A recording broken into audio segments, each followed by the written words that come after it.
Memahami bagaimana kebijakan pemerintah untuk mengatasi terjadinya kegagalan pasar.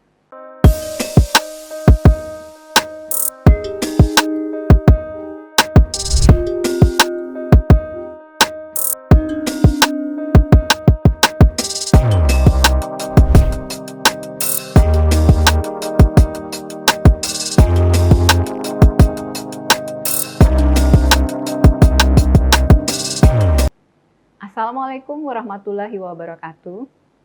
Selamat berjumpa kembali dengan saya, Dr. Emi Suwarni, di channel Kuliah Teknokrat. Pada pertemuan kali ini, kita akan membahas mengenai barang publik dan barang privat. Adapun tujuan pembelajaran kali ini adalah pertama untuk mengenal dan memahami sifat barang, yaitu barang yang bersifat excludable dan bersifat rival. Kemudian yang kedua adalah untuk mengenal dan memahami jenis barang, yaitu barang publik, barang privat, dan sumber daya milik bersama.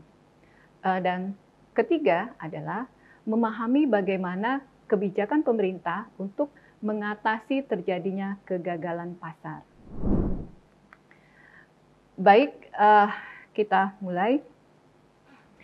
Keberadaan barang-barang yang bermanfaat dan gratis merupakan suatu tantangan ketika dianalisis melalui ilmu ekonomi.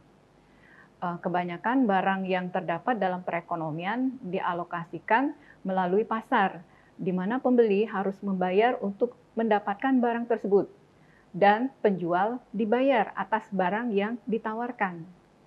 Nah, pada saat barang-barang yang tersedia dalam perekonomian itu adalah gratis, maka kekuatan pasar yang biasanya bekerja untuk mengalokasikan sumber-sumber daya tersebut menjadi tidak eksis atau tidak ada. Nah, dalam hal ini, jika suatu barang tidak memiliki harga, maka pasar swasta itu tidak akan mampu memastikan bahwa barang tersebut akan diproduksi dan dikonsumsi pada jumlah yang wajar. Nah, pada kasus ini, kebijakan pemerintah dapat memperbaiki kegagalan pasar dan meningkatkan kesejahteraan ekonomi masyarakatnya. Jadi pada kasus barang-barang gratis dan swasta tidak mampu untuk memproduksi barang tersebut untuk kesejahteraan masyarakat, maka pemerintahlah yang akan mengeluarkan kebijakan untuk memperbaiki hal tersebut.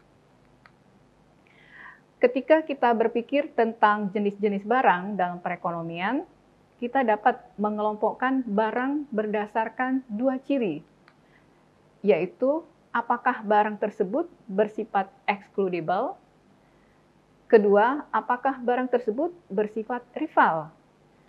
Nah, apa itu barang yang excludable dan apa pula barang yang bersifat rival? Barang yang bersifat excludable adalah sifat suatu barang yang menyebabkan apabila barang tersebut dapat dicegah pemanfaatan barang tersebut untuk orang lain. Jadi barang tersebut bisa dicegah orang lain untuk memanfaatkannya. Kemudian barang yang sifatnya rivalry atau bersifat rival atau bersaing, yaitu satu sifat barang yang menyebabkan berkurangnya peluang pemanfaatan barang tersebut untuk orang lain apabila seseorang telah memanfaatkan barang tersebut. Baik, nanti akan kita jelaskan dengan beberapa contoh. Nah, dari dua ciri barang tersebut, maka kita membagi barang-barang atas 4 kategori. Pertama, barang privat atau private goods. Kemudian yang kedua, barang publik atau public goods. Kemudian yang ketiga, sumber daya milik bersama atau common resources. Dan yang keempat, monopoli alamiah atau natural monopoly. Kemudian pertanyaan selanjutnya adalah, apakah itu barang privat, apakah itu barang publik, dan apakah barang yang disebut dengan sumber daya milik bersama, dan bagaimana pula yang monopoli alamiah. Berdasarkan sifat dari barang tersebut, kita bisa mengkategorikan barang privat atau private goods itu barang yang memiliki sifat excludable dan rival. Sedangkan barang publik itu adalah barang yang tidak bersifat excludable dan juga tidak bersifat rival. Sedangkan sumber daya milik bersama, barang ini memiliki sifat rival tapi tidak excludable. Baik. Sedangkan monopoli alamiah, ya, itu adalah barang yang bersifat excludable tapi tidak rival. Baik, kita akan lihat 4 jenis barang ini berdasarkan kategori tadi ya. Kita bisa lihat kalau kita kelompokkan secara matriks seperti ini. Ya.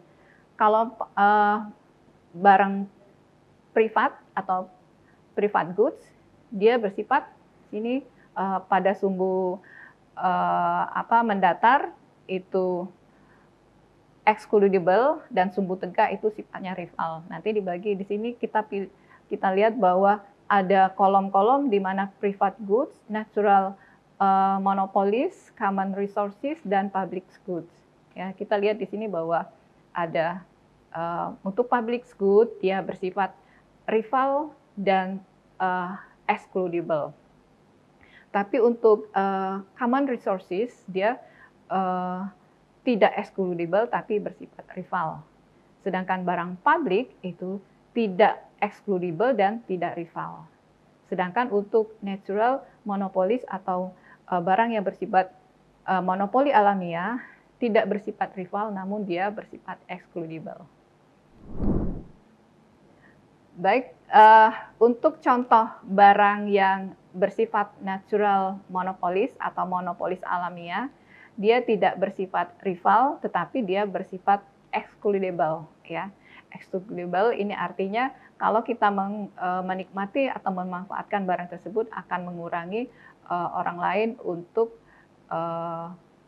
menikmati barang tersebut. Nah, sedangkan rival itu artinya kalau kita menikmati barang tersebut, kita bisa melarang orang atau tidak memberikan barang tersebut untuk orang lain.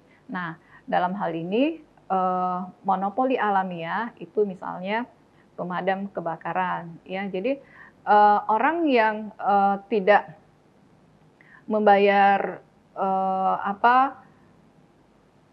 atau memanggil pemadam kebakaran itu masih bisa menikmati manfaat dari pemadam kebakaran seperti itu. Baik, kita lanjutkan. Mengenai public goods. Nah ini karena public goods ini merupakan hal yang agak rumit ya untuk dianalisis ya, karena public goods ini tidak memiliki harga. Nah, karena hal tersebut maka ada peluang untuk terjadi apa yang disebut dengan free riders. Ya. Free riders itu adalah seseorang yang memperoleh keuntungan dari suatu barang tersebut, ya, atau dapat memanfaatkan barang tersebut, namun dia tidak membayar untuk barang tersebut. Oke. Selanjutnya masalah yang terjadi pada barang publik adalah karena barang tersebut sulit untuk menetapkan harga dan pihak swasta biasanya tidak akan menyediakan barang publik tersebut, dan dalam hal ini pemerintah bertugas ya berkewajiban untuk menyediakan barang tersebut, biasanya barang-barang yang memiliki kebermanfaatan tinggi untuk kesejahteraan masyarakat. Nah, untuk hal itu maka diperlukan satu analisis yang disebut dengan analisis biaya manfaat atau cost benefit analysis. Nah, cost benefit analysis ini merupakan suatu studi yang membandingkan biaya dan manfaat dari penyediaan suatu barang publik kepada masyarakat. Nah, untuk memutuskan bahwa apakah menyediakan barang publik atau tidak, pemerintah harus membandingkan dulu manfaat dari penggunaan atau penyediaan barang tersebut untuk masyarakat. Nah, berapa besar manfaatnya dan dibandingkan dengan berapa besar biaya penyediaan dan pemeliharaan barang tersebut. Misalnya suatu saat pemerintah mempertimbangkan untuk membangun jalan raya yang bebas hambatan.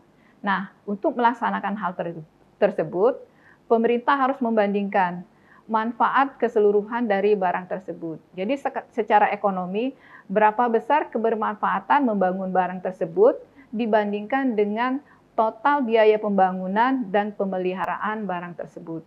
Apabila dihitung ternyata bahwa kebermanfaatan dari jalan tersebut lebih besar daripada biaya-biaya yang untuk membangunnya, maka biasanya pemerintah akan memutuskan pembangunan jalan tersebut. Baik, kita lanjutkan dengan barang yang merupakan sumber daya milik bersama. Barang yang sumber daya milik bersama ini bersifat rival. Kenapa? Karena jika seseorang menggunakan sumber daya milik bersama ini, maka akan mengurangi peluang orang lain untuk memanfaatkannya. Nah, tetapi hal tadi ya disebutkan bahwa barang sumber daya milik bersama ini biasanya gratis dan orang tidak perlu membayar untuk memanfaatkannya. Nah, untuk cerita mengenai sumber daya milik bersama ini, ada cerita yang terjadi di negara Inggris pada abad ke-17, ini yang disebut dengan tragedi lahan bersama. Jadi ini salah satu dari kasus mengenai penggunaan sumber daya milik bersama. Ini ada satu pelajaran yang bisa kita ambil dari tragedi lahan milik bersama ini. Itu ketika seseorang memanfaatkan sumber daya milik bersama, biasanya pada saat itu pula mengurangi peluang orang lain untuk menikmatinya. Nah, hal ini dapat menyebabkan terjadi eksternalitas negatif karena pemanfaatannya yang cenderung berlebihan. Seperti yang terjadi di Inggris ya, di satu desa, di situ masyarakatnya memiliki satu lembah yang dipenuhi oleh rumput-rumput yang subur, dan penduduknya merupakan peternak domba. Jadi masyarakatnya memelihara domba untuk digembalakan di lembah-lembah yang mengelilingi desa mereka, dan dari domba tersebut masyarakat menghasilkan wool. Nah, karena melimpahnya padang rumput di lembah-lembah tersebut, yang ini tidak ada pemiliknya, jadi ini merupakan barang sumber daya milik bersama karena milik semua desa. Jadi masyarakat menggembalakannya, boleh memilih lembah yang mana untuk menggembalakan dombanya. Dan pada saat itu produksi domba mereka dan wool mereka sangat baik. Nah, karena penggunaan ini tidak perlu membayar, dan barang ini adalah barang milik bersama, tidak ada yang memiliki. Beberapa tahun kemudian semakin banyak penduduk dan semakin banyak juga domba-domba yang digembalakan. Akhirnya lama-kelamaan padang rumput yang semula subur tidak mampu lagi memenuhi kebutuhan dari domba-domba tersebut. Ya, karena sudah berlebih sekali, banyak sekali domba-domba yang digembalakan. Cukup sekian untuk materi kita kali ini. Semoga bermanfaat untuk kita semua. Terima kasih. Sampai jumpa pada materi yang lain dalam channel Kuliah Teknokrat. Assalamualaikum warahmatullahi wabarakatuh.